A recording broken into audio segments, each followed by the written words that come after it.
문과 쪽은 좀 서강대학교 좀 높게 나오죠. 그죠? 경희대학교 평균하고 좀 비교해보면 경희대학교 평균보다 서강대학교 70%가 더 높게 나왔다고 하면 좀 이건 좀 이상한 거다. 대체적으로 서강대학교 70%면 그게 경희대학교 평균 정도 선 되거나 혹은 경희대학교 평균이 서강대학교 70%보다 더 나빠야 되죠. 기계과나 이런 식으로. 그러니까 수학과 같은 건 서강대학교가 좀 약하게 나왔다. 이렇게 보여질 수 있는 부분들이 있죠.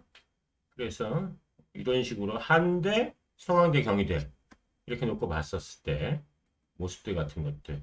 그다음에 학종으로 놓고 볼 때도 마찬가지로 학종에서 지금 딱 튀는 데가 보이잖아요. 뭐 경희대학교 기계공학과라든지 저런 데 좀 피해야 된다는 거죠. 뭐 경희대학교 화학과라든지 세계대 종합전형에서 평균 높이라고 하는 게 이제 앞에 까만색이잖아요. 그러니까 평균이라는 개념은 이렇게도 써볼 수 있고 저렇게도 써볼 수 있고 내가 어떻게 샘플 표본을 잘 만들어 보냐에 따라서 거기다 다 평균값을 적용을 해서 좀 해볼 수가 있다 이렇게 봐야 될 것 같아요. 그래서 이게 설명회장에서도 얘기했던 추세선 놓고 보면 성대 서강대는 뭐 그렇게까지 많이 교과전형에 밀릴 것 같지는 않고 한양대학교는 좀 많이 밀릴 거다 이렇게 보고 있고 이화여대가 최저가 없어도 좀 많이 밀릴 거라고 보고 있고 건대가 역시 뭐 정시나 의대 증원에 대한 기대감 때문에 좀 많이 밀릴 거라고. 그리고 이제 종합하고 교과하고는 뭐 황금 비율 한 0.5 정도 수준에서 좀 봐야 될 것 같고. 그러니까 이미 작년도에는 서강대학교 교과가 1.5에 종합이 2.08이니까 여기가 비교적 이제 황금 비율에 있었죠. 그러니까 이렇게 오른쪽에 있는 표처럼 수치를 갖다 놓고 보면서 어디가 높은지를 봐도 되고 왼쪽에 있는 그래프처럼 그 실물로 봐도 되고. 그러니까 수치를 잘 본다는 얘기는 여러 가지 종류로 만들어서 보는 가로로 만들고 세로로도 만들고 막대 그래프로도 만들어보고 꺾은 선으로 만들어보고 그렇게 여러 개 보다 보면 뭐 이상한 것도 보이고 추세도 보이고 그러거든요.